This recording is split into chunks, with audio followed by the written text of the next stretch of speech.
Bonjour, bonjour et bonne semaine, bon lundi. C'est une nouvelle semaine qui a commencé. C'est le premier lundi dans le mois de mars 2024. Et c'est notre premier jour de jeûne et prière que nous faisons au début de chaque mois pour remercier le Seigneur pour le nouveau mois. Nous avons marché le mois passé 24 heures sur 24, Dieu était là. Nous tenant à la main, nous évitant toutes sortes d'accidents et d'incidents. Il y en a qui sont passés par le même chemin que toi tu es passé, mais qui ne s'en sont pas sortis. Mais toi tu es sorti. Il y en a qui ont pris la même voiture. Avant d'arriver, c'était un accident, mais toi tu y es arrivé. Et voilà le nouveau mois. Le mois de mars. Un mois de grandes choses, un mois de bénédiction. Un mois où nous allons même célébrer Pâques. Alors, c'est Maman Jeanne encore une fois avec les adoratrices. Nous sommes Jaël Ministry. Aujourd'hui, nous commençons nos 3 jours de jeûne et prière. Et nous serons toujours dans la parole et la prière, l'importance de la parole de Dieu dans la prière. Alors, avant cela, je vais donner une petite parole de sagesse qui est tirée dans les Psaume 119, verset 11. Le psaume 119, verset 11, la Bible me dit ceci. Dans mon cœur, je conserve tes instructions pour ne pas être coupable envers toi. Il y a une autre version qui dit, je serre ta parole sur mon cœur pour ne pas pécher contre toi. Donc je la garde, je la médite, elle est dans mon cœur. C'est elle qui m'inspire tout ce que je dois faire. Parce que je ne veux pas être coupable, je ne veux pas pécher contre toi. Alors, nous voyons notre Seigneur Jésus, il avait toujours l'habitude de répondre aux questions en prenant la parole de Dieu. Dans la tentation ici, 40 jours de jeûne et prière, le diable vient avec la tentation. Et Jésus prend la parole de Dieu pour répondre. Il lui dit, il est écrit. Il est écrit, il est écrit. C'est quand tu as la parole de Dieu dans ton cœur que tu sauras ce qui est écrit. C'est que tu devrais répondre. Alors, quelqu'un disait que la plupart des Américains trouvent que la Bible est la vérité. Ils disent, quelqu'un a dit que si les gens lisaient leur Bible, la parole de Dieu va relever leurs pensées. On va enlever la pensée de ce monde pour nous donner la pensée céleste. Si la parole de Dieu était vraiment appréciée comme elle se doit, les jeunes et les vieux vont posséder une attitude et ils vont avoir la force même. Et ils vont savoir comment résister même à la tentation. Le roi George avait imprimé un message sur le flyer qu'il avait mis sur les poches de militaires britanniques. Alors il avait dit que tous ceux qui servent dans mon armée, que ce soit dans l'eau, dans les océans, que ce soit en l'air, que ce soit par terre, doivent savoir que ils doivent lire la parole de Dieu, ne fût-ce qu'une page par jour, de lire la parole de Dieu. La reine Victoria dit que ce livre est le secret même du succès de l'Angleterre. Oui, quand la Bible était pratiquée, l'Angleterre succédait, mais aujourd'hui tout est mélangé. Lincoln, lui, il a dit la Bible est le meilleur cadeau que Dieu a donné aux hommes. Quand la Bible, la parole de Dieu, est emmagasinée, cachée dans notre cœur, comme dans un storage, comme dans un tiroir, comme dans un dépôt, ça va te garder contre le péché. Elle va faire même au-delà de cela. Et on raconte l'histoire d'une femme qui avait toujours peur, qui avait toujours des maladies bizarres, qui était toujours nerveuse, qui tremblait toujours. Alors un jour, elle est allée voir un docteur, un physicien. Un docteur Alors le médecin lui a dit, quand la femme lui a raconté tout ce qu'elle avait comme problème, les symptômes et tout, alors le médecin lui dit, tu sais quoi, madame, tu as besoin de lire la Bible chaque jour. Tu dois la lire un peu plus. Elle était un peu fâchée. Elle dit, moi je suis venue ici pour un conseil médical et non pour un sermon. Et le docteur lui a dit, va d'abord faire ce que je te demande de faire et puis tu reviens. Pendant 1 mois, lis la Bible pour 1 heure. Alors elle est partie. Quand elle est revenue, c'était vraiment une autre personne différente. On pouvait voir même l'aspect sur son visage. Parce qu'elle essaie de dire, bon, de toute façon, ce n'est pas même un médicament coûteux, je vais essayer seulement. Alors quand elle est rentrée voir le médecin, elle a dit, mais comment tu savais ce que j'avais besoin? Donc depuis qu'elle est partie, elle a appliqué ce que le docteur lui avait dit. L'anxiété était partie, la peur était partie, c'était devenu une autre personne. Alors le médecin lui dit, si chaque jour nous mettons un temps à part pour méditer sur ce livre, ce qu'il a dit, nous aurons vraiment la force de vaincre. Donc aujourd'hui, nos 3 jours de jeûne et prière commencent par l'importance de la prière mélangée avec la parole de Dieu. Parce que la prière seule, ce n'est pas la prière, c'est la récitation seulement des verbes que nous conjuguons, que nous savons faire. Et lire aussi la Bible seulement comme ça, sans prière, c'est comme si nous lisons aussi un journal. Parce que c'est que Dieu attend de nous. Dieu nous dit, venez à moi. Venez, nous allons plaider. Plaider avec Dieu, c'est-à-dire amène à Dieu sa parole. Dis-lui, Père, voilà ce que tu as dit dans ta parole. Alors il va te dire ce que tu as mal fait, ce que tu as bien fait. Donc la parole ne peut pas marcher sans la prière. Elles sont comme des sœurs jumelles. Nous pouvons lire 1 Jean 5, 19. Nous pouvons aussi lire Colossiens 4, verset 12. Tout ça, c'est dans la parole de Dieu. Ça nous montre l'importance de serrer la parole de Dieu, comme David nous dit, je la serre pour ne pas pécher contre toi. Dans 1 Jean 5, verset 19, la Bible nous dit ceci.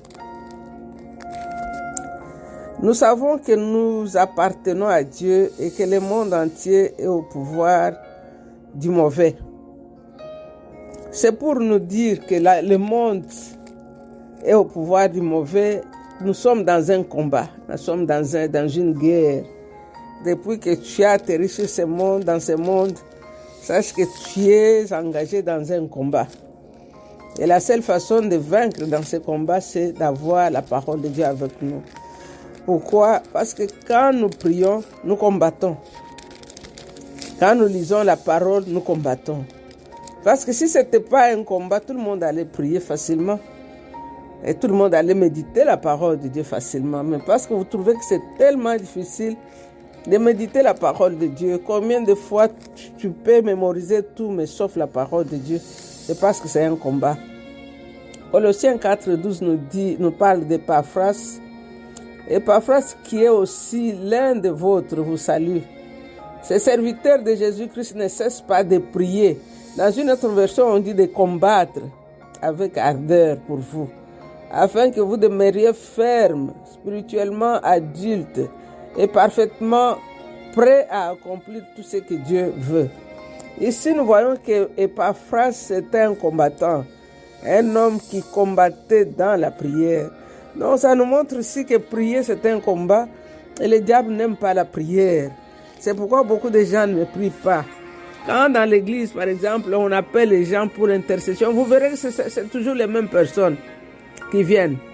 Mais quand on dit qu'il y a un prophète qui arrive, qui va vous dire le numéro de téléphone que vous portez, et puis le nom de votre grand-mère, ces jours-là, l'église sera remplie. Pourquoi? Parce que les gens aiment ce qui est fait. Ils aiment comme dans le McDo, vous arrivez à la fenêtre, vous donnez l'argent, on vous donne la nourriture. Vous n'avez pas le temps à perdre. Mais ici, nous voyons qu'Épaphras combattait dans la prière. On dit qu'il combattait, il priait, c'est-à-dire il priait continuellement. Donc la parole de Dieu et la prière sont des sœurs jumelles et ce sont des ennemis de notre ennemi qui est le diable. Le diable combat la prière, le diable combat la méditation de la parole de Dieu. C'est vraiment un combat de chaque jour. Donc chaque fois que nous sommes dans la prière, nous combattons comme Épaphras. Donc nous ne pouvons pas y entrer n'importe comment. Tu veux prier, ne pars pas n'importe comment.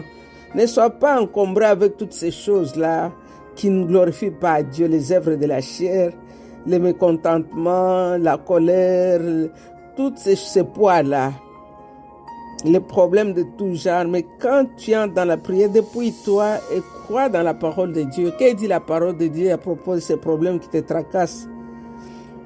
Vous savez, quand David allait pour combattre Goliath, le roi Saül était vraiment généreux, très gentil. Il a dit à David, voilà, Goliath est habillé comme un combattant, un soldat qui a de l'expérience. Toi aussi prends mes habits et porte. Donc David a essayé, c'était trop lourd. Il était encombré, il n'était pas habitué à ces choses-là. Il a enlevé ça. Souvent on s'encombre avec des choses qui ne sont pas nécessaires. Et on ne peut pas entrer dans un combat spirituel avec des attroupements, des accoutrements qui ne glorifient pas Dieu, c'est-à-dire toutes ces pensées négatives, tout ce qui n'a pas de place dans la parole de Dieu. Quand David a enlevé toutes ces choses-là, il a rappelé à Goliath et au monde qu'il écoutait la parole de Dieu. Il a dit à Goliath, je viens au nom de l'Éternel des armées d'Israël que tu as osé insulter. Il a déclaré qu'aujourd'hui je coupe ta tête et je donne ta chair aux oiseaux du ciel. Et c'est ce qui est arrivé. Parce qu'il connaissait les dieux qu'il représentait à ce combat-là. Et donc il est parti avec Dieu, il est parti avec la parole de Dieu.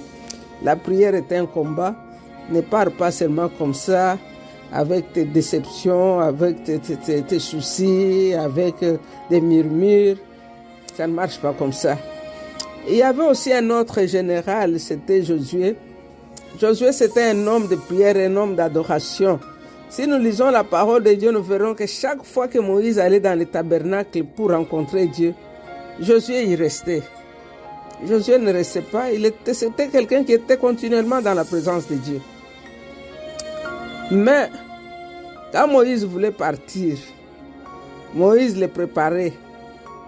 Il lui dit, si tu veux vraiment réussir dans tes entreprises, médite la parole de Dieu. Les entreprises, c'est quoi? C'est la parole, la prière. Les entreprises, c'est quoi? C'est tout ce que nous voulons faire dans la maison de Dieu. C'est ton ministère. L'entreprise, c'est quoi? C'est ta famille. Il lui dit, si tu veux vraiment réussir, médite la parole de Dieu. Quand tu la médites, tu la pratiques. La prière est considérée comme une entreprise.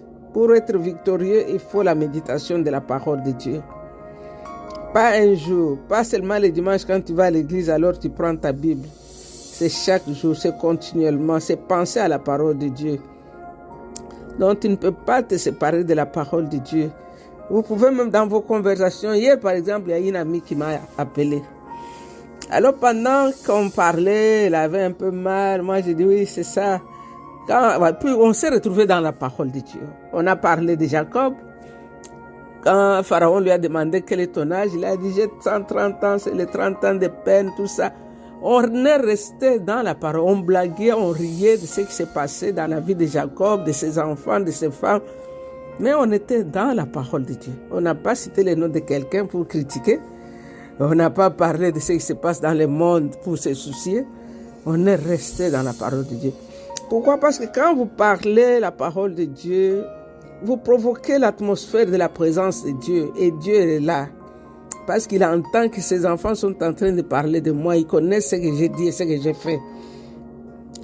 Donc si nous pouvons voir que on ne peut pas séparer la parole de Dieu avec la prière. Nous pouvons voir par exemple dans Matthieu chapitre 4. quand Jésus-Christ a été tenté, qu'est-ce qu'il a fait? Il a pris la parole de Dieu comme une épée. C'est avec ça qu'il a terrassé l'ennemi. Le diable est venu avec la parole déformée. Il vient toujours avec semblant de paroles diluées. Il a mis les mensonges là-dedans, il a bien emballé ça et il vous amène ça. Donc si vous n'avez pas la parole dans votre cœur, comme David le disait, vous allez tomber aux tentations de l'ennemi parce qu'il vient avec quelque chose qui ressemble à la parole de Dieu. Il est écrit. Et Jésus aussi lui a dit, il est écrit. Donc Jésus ici est le modèle même de la méditation de la parole de Dieu. Le diable vient pour le tenter dans le désert avec la parole déformée. Le diable ne peut même pas venir vers vous avec la parole. Il a toujours déformé les Écritures. Et quand tu ne connais pas la volonté de Dieu, tu vas tomber dans les pièges de l'ennemi. C'est ce qui est arrivé avec notre grand-mère Eva. Eva n'était pas là quand Dieu a donné la parole à Adam. Et puis l'ennemi vient lui dire, oh, qu'est-ce que Dieu a dit à propos de cet arbre-là? Et Eva raconte tout ce qu'elle croyait savoir. Et puis le diable dit, oh non, c'est pas vrai. Elle est tombée dans les pièges. Pourquoi? Parce qu'elle n'était pas sûre de la parole que Dieu avait dite à Adam.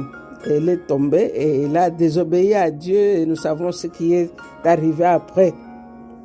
Donc Jésus-Christ est le modèle même de la parole.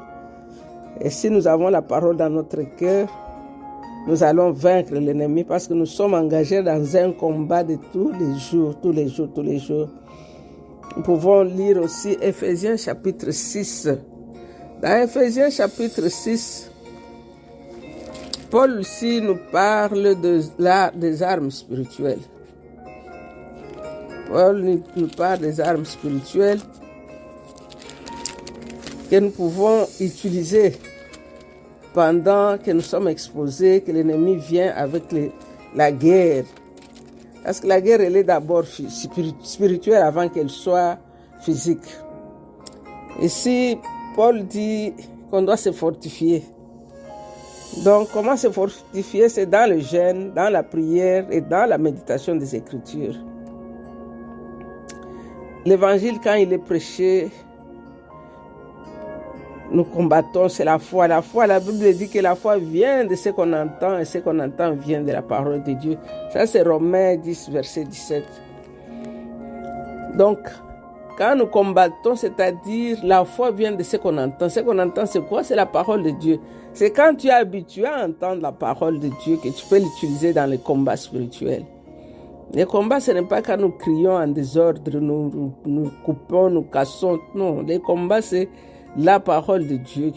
La seule chose que l'ennemi entend, il tremble, c'est quand il trouve que tu connais la vérité qui est dans la parole de Dieu à propos de tes enfants. Tu connais la vérité qui est dans la parole de Dieu à propos de ta maison.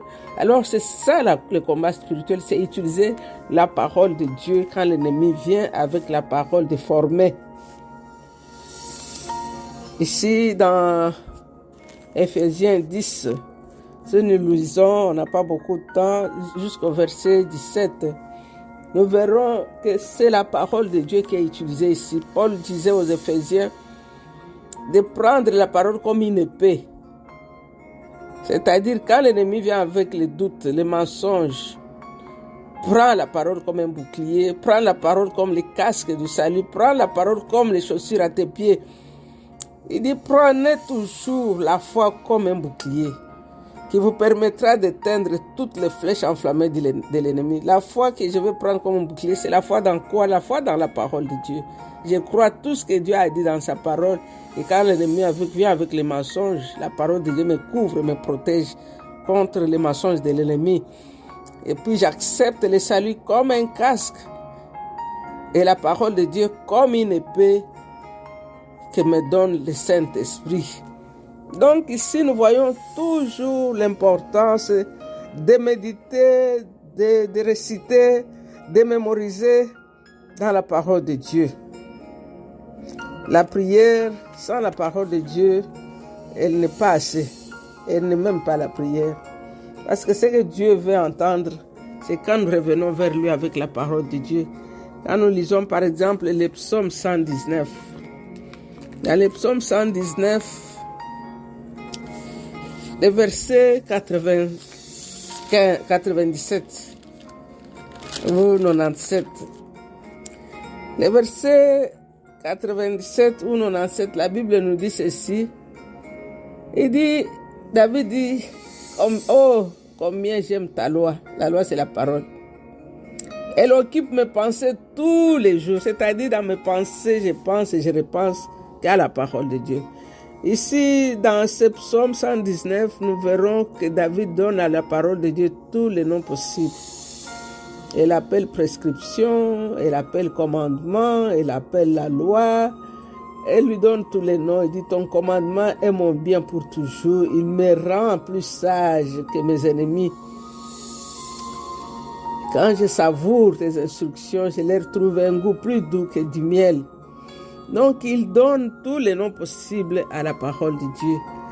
Et pour finir, nous pouvons lire le livre d'Esdras. Nous pouvons lire le chapitre 1 jusqu'au verset 8. Nous verrons que cet homme, c'était un prêtre, Esdras.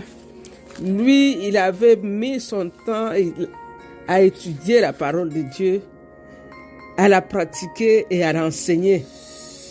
Donc, si nous voulons grandir, si nous voulons avoir le succès, si nous voulons vaincre l'ennemi, faisons comme Esdras, faisons comme Jésus, notre modèle, faisons comme Epaphras, faisons comme Paul, utilisons la parole de Dieu dans nos conversations, dans nos pensées, dans tout ce que nous faisons. Laisse que la parole de Dieu nous dirige. Et dans le nom de Jésus, nous nous arrêtons ici pour aujourd'hui. Si tu ne lisais pas la Bible, ce mois de mars, commence à lire ne fût-ce qu'un chapitre par jour. Tu verras qu'elle va nettoyer toutes les mauvaises pensées au-dedans de toi. L'incrédulité, la peur, tout ça, ça va partir. Père, nous te rendons toute la gloire encore une fois ce matin. Que ces paroles ne restent pas seulement dans notre cerveau, mais qu'elles pénètrent notre âme, notre esprit, et qu'elles fassent de nous des hommes et des femmes nouvelles, celles qui aiment, qui apprécient, qui adorent ta parole. Dans le nom de Jésus, nous avons ainsi prié, nous disons Amen, Amen. Vous êtes bénis, restez bénis. C'était votre sœur Maman Jeanne. I love you. Bye bye.